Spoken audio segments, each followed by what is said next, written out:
Welcome to Old Man Sports Talk. I'm your host, Old Man Nate, and today we're going to talk about the 2023 NBA playoffs. Usually, I try to do these types of shows before they get started. I was not able to do that for the NBA playoffs. We had the playing games. I was kind of waiting until the playing games were done, and they started the next day, and I was just too busy over the weekend, so I was unable to get the show done. So I waited until all of the round, all of the first games start or were completed before I got started on this show, and I'm trying to get it completed. This show completed before the second game for round one starts. And there's a couple of them going to start here. They'll be tonight. I think there's three games tonight, and they'll start here in about 30 minutes with Boston Atlanta being the first game going to tip off. So in the Eastern, we'll start with the Eastern Conference. In the Eastern Conference, we had one seed Milwaukee against the eight seed Miami Heat, and four seed Cleveland against the fifth seed New York Knicks.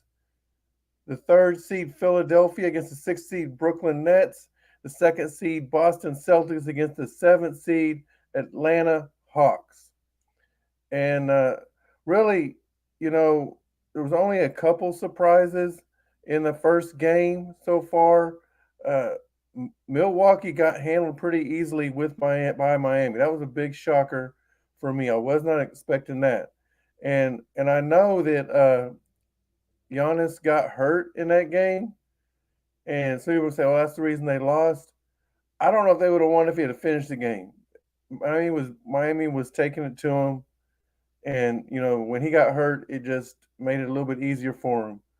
I'll say this: if if Giannis if Giannis, I know he hurt his back. I don't know his condition. I don't know if he's going to be able to come back in the series or not. But if Giannis does not come back, then it's gonna be extremely hard for the Bucks to get out of the first round, which would be a major upset in the playoffs. They're the one seed, and they're one seed for a reason. They they uh, they won a championship a couple years ago, and they didn't make it back to the championship last year, but um, still was um, you know it would be a major blow if if uh, if Milwaukee is unable to make it out of the first round. The 4-5 matchup, Cleveland, New York, that's going to be a series right there. That is going to be a good series, and I'll talk more about that in a minute. Um, Philadelphia and Brooklyn. Philadelphia had their way in the first game against Brooklyn, and I don't know if Brooklyn's got enough to keep up with Philadelphia. That went as I had planned it, and I see no reason why that won't go. As it's going right now, Philadelphia should make it out of the first round. Then you got Boston and Atlanta. Atlanta, they played, you know, their best game they're probably going to play in the playoffs when they beat Miami to get the seventh seed. In fact, it kind of almost looks like Miami may have just said, "Hey, we'd rather have play Milwaukee in the first round than Boston," and kind of threw that game and worked their way into the eighth seed. But Boston is just way too much for Atlanta. Uh, you know, they can wrap that one up right now. It's over. So, any surprises? Was there any surprises in the first so far in the game one? I've kind of already mentioned Miami winning game one was a big surprise for me. I did not see that coming at all. Like I said, Giannis, if he misses any games he misses, they're going to be struggling. They're going to be lucky to win. So I don't know if he's going to play in game two or not. We'll see. But um, I, I don't think that without him, there's no way they get by Miami. Most impressed was there anything that impressed me? Yeah, Boston looked like the best team in the East by far, and I say by far, but right behind them is Philadelphia. Those two, unfortunately, they got to play the next round. but those are the two best teams right now in the East. Without Giannis, Milwaukee's not in that conversation. So in Cleveland, New York, they're going to put up a good fight with each other, but they're not going to be able to compete in the next round, either one of them. So, um, I and I told you I was going to talk a little bit more about the Cleveland New York series. That right there is going to be probably the best first round series that you'll see. Definitely in the East, and we'll talk about the West in a minute. But it's going to be a dogfight, and it should be. It's a 4-5, right? So it should be a good matchup the whole series. I think it's going to go 7 games for sure. The only way that it wouldn't go 7 games is if somebody from either like Brunson gets hurt from New York, or Randall gets hurt from New York, or um, Mitchell gets hurt from Cleveland. Then that would be a big blow to those teams, and then it'd be hard for those teams to bounce back and be able to beat the other team. So I do think that that Cleveland, if you like good basketball, Cleveland, New York, that should be a good game to watch. So if you haven't already, please take a time right now to like and subscribe to the channel. Ring that bell so you get notifications every time I go live, every time that I make a video and release it. You can get a chance to watch it. Also, at this time, go go to oldmancoffee.shop and you can get some coffee. This is a 12-ounce bag. We have 47 different flavors you can get, and we also have K cups. So they come in the bags and they come in K cups. So go there and get that. You can also get you a T-shirt, Old Man Sports Talk T-shirt, and we've also got the tumblers. Okay, so go in there, get you some coffee, get your tumbler to drink your coffee in, get you a shirt, and at this time we're running a special. If you get either one tumbler, and by the way, we have these in 20 and 30 ounce. So get you one tumbler, one T-shirt, and one T-shirt. You'll get you a bag of coffee for free. Or if you just get you two tumblers or two T-shirts, then you'll get a bag of coffee also for free. All right. So go in there right now. Take care of that. So as far as who's going to come out the East, now we're just going to do this show. We're just going to do right now the first round. We're not going to go anything farther than that on this show. Once the first round is complete, then I'll come in. We'll talk about the second round, and we'll just keep doing that till we're complete. Okay. I usually like to do these shows where I do all my predictions up front, but the NBA Finals is a little bit different. They're so long, meaning they play up to 7 games. So let's just do it by round right now and um, go from there. So I'm saying right now, again, it's all about if Giannis is played. If Giannis does not come back, I'm picking Miami to win that series.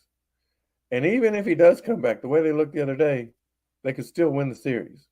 So I'm picking Miami to upset Milwaukee in the first round. Cleveland, New York, that's going to be a good one, man. I like the way Brunson and them are playing right now. I'm going to go with New York in 7. All right. Philadelphia and Brooklyn, I'm going to go Philadelphia in 5. I'm going to give Brooklyn 1 game. They'll win 1 game at home, but I'm going Brooklyn or Philadelphia in 5. And Boston, I'm going in 4. The only reason I'm going in 4 is because instead of 5, and like the only reason I've seen them is I just think that Brooklyn will be able to steal 1 at home, but Atlanta, I don't think they have no chance against Boston. So we'll go Boston in 4, Philadelphia in 5, New York in 7, and I didn't give a number of games on the Miami, just because we don't know Giannis is playing. But I'm going Miami to win the series, whether it be 6 or 7 games. Okay. So now that we got the West, the 1 seed was Denver, the 8 seed Minnesota as they beat out my Thunder in the play-in. They didn't just beat them; they beat them down, beat them by 25. So, and the 4th seed Phoenix against the 5th seed the Clippers, LA Clippers. 3rd seed Sacramento, 6th seed defending champs Golden State Warriors. 2 seed Memphis, 7th seed the LA Lakers. Okay, so in the first round, Denver took the first game over Minnesota. The Clippers, the 5th seed, both 5 seeds, as a matter of fact, beat the 4 seeds in the first game. And so the Clippers beat Phoenix. And the 3-6 matchup, the Kings beat the defending champs in the first game. And the 7th seed upset the 2 seed. The Lakers beat Memphis in the first game. So was there any surprises for me so far in the first game? Yeah, there's 2 big surprises for me in the West. Number one, I was really shocked that how Sacramento came out and they were not intimidated by Golden State at all. Like I said, Golden State has they're the defending champs. They've won 4 championships in like 6 years or 7 years, something like that. Um, they they're the top dog in the NBA as far as the last decade, and so a new team. Sacramento has not made the playoffs in is at least 15 years. Okay, that was the first home win I know of in 15 years, and I think that was their first time making a playoff. So in about 15 years. So Sacramento, this is new. Everybody on that team has never made a playoff game for the Sacramento Kings. All right, coaching staff. I want to say even the owners. I think you changed the owners in that time frame. So it's if you're going from the top to the bottom, it's new for everybody, and you're going against the team that's been running things for the last pretty much 10 years, and you weren't intimidated, and I was really shocked on that. So Sacramento, Darian Fox, that dude came to play. He came to play the other night, and as long as he's playing like that, they've got a chance. It's going to be tough, though. I'm not going to sit there and say they're going to, you know, beat them in 4 or 5 or even 6 games, but or I'm not even saying they're beating me. I haven't given my prediction yet, but I'm saying they're here to play. And I was glad to see that. Another shocker for me was actually that the Lakers handled the Memphis Grizzlies like they did. They beat them by I think it was 15 or 16. I mean, it's a close game. It kind of just pulled away there at the end, but I really didn't think the Lakers had it in them. And we'll talk more about that. But I was really just surprised how they came in. They played, and Memphis looked like. I mean, neither one of those teams really are experienced in winning. Yeah, I know the Lakers won in the bubble a few years ago, but really outside of Anthony Davis and LeBron James, it's a whole new team. So those guys didn't even play on that team at that time. And matter of fact, what's his name? Schroeder. He didn't play for the Lakers then when they won the championship. He played for the Thunder when they won the championship, or when the Lakers won the championship. So even him, as long as he's been around for that, he wasn't part of that championship team. So I I was really shocked on how that was handled. Um, Denver looked really good last night. They were the last game of the week in the first round, or last game of all the first of game ones in the first round, and they looked really good. Everybody talks about Jokic, this, Jokic, that. Jokic is good, is a great player. He's a two-time MVP, probably becoming second this year for the vote. But it's not just him. They are loaded. They are loaded over there. They got Gordon.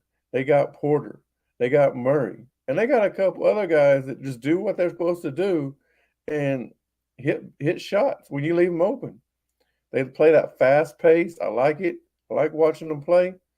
And they look really good. Yeah, granted, they was playing Minnesota, but Minnesota made the Thunder, and they They beat the Thunder by 25 because they were way bigger than them. They're not bigger than Denver. I mean, they got two guys they can keep on the floor that would probably make them a little size mismatch, but Denver, they're aggressive. They go in, get rebounds, and what another thing is they do such a fast break that really Minnesota can't go crash the boards because if they don't get the rebound, they're beat back on the other end. So they really can only send one of their big men in. And that's if he's down there. Other than that, they're getting back. So it's really Denver's just got the mismatch. They just got everything. They got the size. They got the speed. You got the. I like the way they play. So, yeah, very very impressed. All right, so my predictions so far. I'm gonna give Denver. I'm gonna pick them to win in 4 games over Minnesota. I think it'll be a sweep. All right. I'm gonna come back to the Phoenix and 4-5 matchup. We'll come back to that one because I got so much I want to talk about on that one. So we're gonna do them last. The 3-6 matchup between Sacramento and Golden State. Man, this one right here, I think it's going 7 games. All right. Sacramento's got the home court advantage, so I'm actually going to pick them to upset Golden State. And before the other night, somebody asked me about this series, or who I thought. Actually, they asked me who I thought would come out of the West, and I picked. I picked. I said you can't count on Golden State. I said you can't count out. I like Phoenix too, which we're going to get back to that game in a minute. But Golden State has just got a tough draw in its first round. Going into the next round, things could be different. If Golden State can somehow get past this round, then that chance for a championship is still very much alive. But getting out of this round might be just too tough for them. I think that Sacramento is got size. They've got shooters. They got Darian Fox and a couple and a couple other guys that can just play. Harrison Barnes. There's another. I can't think of his name. A guy's face. I can't think of his name right now. They played really, really good. They played good as a team. I just think I know Golden State's got Curry. I know Golden State's got Klay Thompson. They got Jordan Poole, and I get all that, right? Wiggins. If Wiggins don't come around because he didn't play very good tonight. If he don't come around, Sacramento is going to win the series. It's just that simple. They're going to have to steal one in Sacramento. Don't know if they can do it. Memphis and Lakers, man, I want so bad to say Memphis in this. I really do. I like Memphis. All right, but I'll put it this way right now. I'm going to say this right now. If Anthony Davis gets hurt, the Lakers lose. And Anthony Davis seems to get hurt every other week. So it's not a bold statement, right? It's not something bold saying, that I'm predicting him to get hurt. No, he just happens to get hurt a lot. So if Anthony Davis gets hurt, in fact, he even kind of got hurt the other night. He was holding his shoulder. I was like, oh, there he goes. But he ended up playing and finishing after that, and they won. But if Anthony Davis gets hurt, it's over. Memphis will win the series. All right. If Anthony Davis does not get hurt, the Lakers win the series. So that's where I'm going with that one. I'll go in 6 games on that one. I said 7. Go Sacramento in 7. I said Denver in 4. And now we're going to talk about Phoenix and the Clippers. This series right here is going to be a great series the whole way through. Okay? It's Kevin Durant against Russell Westbrook. Nobody thought about that, did they? It's Kevin Durant against Russell Westbrook. The two guys that played on the Thunder, that took them to an NBA Finals, took them to an Western Conference Finals against Golden State before Durant decided to go join those Golden State Warriors the next year. But now it's they're they done played on different teams. Russell Westbrook done and traded from the Thunder to the Rockets, from the Rockets to to the Wizards, from the Wizards to the Lakers, from the Lakers to Utah, where he was cut, and now he's back on the Clippers. And Kevin Durant took a different. He wasn't traded at first. He just took different routes. He went to Golden State, went from Golden State to Brooklyn, all on his own, and then he was traded from Brooklyn to the Phoenix Suns this year at the trade deadline. And you know, it's going to be a good series. I like watching them go at it. Phoenix was my team before this started on who I thought would have a chance to come out of the West. Got somebody ringing in. Golden State in 7, Lakers in 5. Russell against the Snake, KD. So here's the thing. This is what I'm going to decide as the difference in this game. All right. Now, first, before I even get that far, I want to just bring something up. I had made, I don't know if you guys have noticed, but there's been a video out there on Russell Westbrook getting into it with a fan at halftime of Game 1 the other night. And just to paint a picture, it wasn't like a fan in the stands, although, he was a fan at the game. So, like I said, it was at halftime. And at Phoenix, they have an area, and actually the Thunder has the same type of area too, but I don't think the players have any access to it at all. But they have a lounge area where you got really good seats down there on the court. You can go in and get some food, get you some drinks, and you can actually do it anytime. But halftime when most people go down there in the game, people go down there, and this area before COVID was blocked off to the players, but once when COVID came and then they brought the NBA back into the stands, there really wasn't a lot of fans in there. So they allowed the players to go walk through this area because it was directly to now I say players, it's only the visiting players because it's right by their dressing room, right? So they let them go through. It's quicker to get there. But now the fans are starting to come back in, and they really shouldn't have kept letting the players have access to this area, but they did. And the video, if you see it, I've tried to find several videos. I can only really find one. It's the same video over and over, and there's no different versions of it, you might say. And all you see is Russell Westbrook standing between a security guy and right next to a fan that's sitting on his couch in this lounging area. And he's basically telling him to watch his mouth several times. And the fan stands up, says, "What you gonna do?" And Russell turns away and is like, "Watch your mouth." And then there's just John back and forth while walking away, right? So here's the thing. I would not be surprised if the NBA comes down and punishes Russell Westbrook. And you say, well, what did he do wrong? First of all, he went into the fans' area. It wasn't like the fan came onto his court or anything like that. All right. He went into the fans' lounge area. Okay. Now, what was said? I don't know. Honestly, I don't know. However, I did some research. Okay. Before I'm going to make a comment on this, I'm going to do some research. And just so you know, since Russell Westbrook has been in the league, he has gotten into it with fans at least 10 times. Okay? At least 10 times.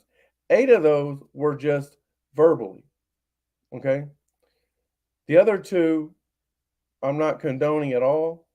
The other 2 was fans were out of line and deserved to be ejected and banned from stadiums and all of that. And then one of them was when he was at Houston, they dumped popcorn on him when he was leaving, being escorted out after being kicked out. And then this after the game was first time was when he was with the Thunder in Utah, and fans, I believe they said some racial slurs to him and either spit on him or poured a drink on him. Okay, something like that. Um, those are the only two though that was not just verbal. Okay, and by verbal, I'm not talking about the N word. Okay, I'm not talking about that. All right, I'm talking about things like the new thing that people fans like to give him a hard time about is saying Westbrick. Okay, he gets very very upset when they say Westbrick. Okay, so I know there was a group that I'm in. I kind of what I'm saying now, I kind of said in that group, and people went after me, telling me fans should never say nothing to the players. They should never say nothing to the players. Now, here's my thing on that. You're saying a fan should never say anything at all to the players. Now, I agree with you. They should never say the N word. They should never call them bitch or nothing like that. Really, I mean, call them really bad names outside their name. I get that, right? But Westbrick, that's not a really bad name. That's not. All right. And here's another thing. These same people who will say that will go to their kids' games and sit in the stands and call a referee every name in the book. They will. They'll go to a little Johnny and little Jimmy's fifth and sixth grade game, who they think is the next LeBron James and next Russell Westbrook, and call and when their kid, travels or gets fouled or makes a foul, oh, you're terrible. You freaking suck. You referee, you freaking suck, you know? And it's worse than that, really. But I'm just, saying some stuff. And how do I know this? Because I'm a referee. I haven't put that out there to you guys yet, but I am. I do. I referee high school and below basketball. So I know some of the stuff y'all complain about rules wise, you don't know the rules. Let's put it that way. You don't know the rules. All right. And I can have a show sometimes going over rules and stuff. We will do that sometime, but right now is not the time for that. But all I'm saying is, people who sit there and say that a fan should never say nothing at all to a referee or to a player, an NBA player, need to look at themselves in the mirror when they're going to watch their kids play, because they should never be talking to those referees the same way. Now, if you're okay with talking to a referee the same way, that way, then you should be okay with a fan talking to an NBA player calling him West Brick, because that is not that bad. He didn't cuss at him. And honestly, that name kind of fits Russell Westbrook's shot of, he is not a good shooter ever. He's never been a good shooter. Has he hit some shots? Yes, he has. He does have a good pull-up free throw jumper shot. Not shooting free throws, but when he dribbles in and shoots at the free throw line, he's really good on that. He used to be really good at driving and getting to the rim, but he's only about 50% on those shots now. So he's not even good at layups. So, anyways, I know I got some Westbrook fans. Sorry, got some Westbrook fans on here, and that's fine. I get that. But what I am going to say this is that series between Phoenix and the Clippers is going to be determined by Russell Westbrook. The way that he plays the game. If he plays the game like he did at the end of the game the other night against Phoenix, when he grabbed, I don't know, he didn't get all the way in, but he was at least hitting the ball away from Phoenix players, hitting it off of Phoenix players, or grabbing a rebound. He did that at least 6 or 7 times. One possession was like 4 times in a row, where that really sealed the game. The Clippers missed 3 shots in a row, and he either got the rebound or he hit it to a wide open Clipper, or he hit it off of a Phoenix guy, and it gave him a chance to keep the possession alive. That was just one possession. So him playing like that will be the reason why the Clippers beat Phoenix. Okay, um, the Phoenix has got to find a way to keep him off the glass. And I don't know how bad Paul George is hurt. I know he was in street clothes the other day. I don't know what his injury is. I got to do more research on that sort of stuff. Um, but that may, I don't know if bringing Paul George back. I know it's Paul George. Then you automatically think that helps. Not necessarily, man. Sometimes when your team is playing really good without your best players playing, keep them on the sidelines. It disrupts the energy a lot of times, disrupts the flow of the team. So I know they won't do that. That they don't do that in the NBA. They bring them back. So, but anyways, I'm not going to pick a winner in that series. Okay, because I think it's all determined by Russell Westbrook. He don't have to score points. The other first half of the other night was 2 for 9. I don't even think he had a lot of points, but he had impactful plays, including that great play, that great block on Devin Booker, and at the same time, after blocking it, kept a foot inbounds, jumped to save the ball, and had the right frame of mind to hit it off of Devin Booker and out of bounds. That was the play of the game.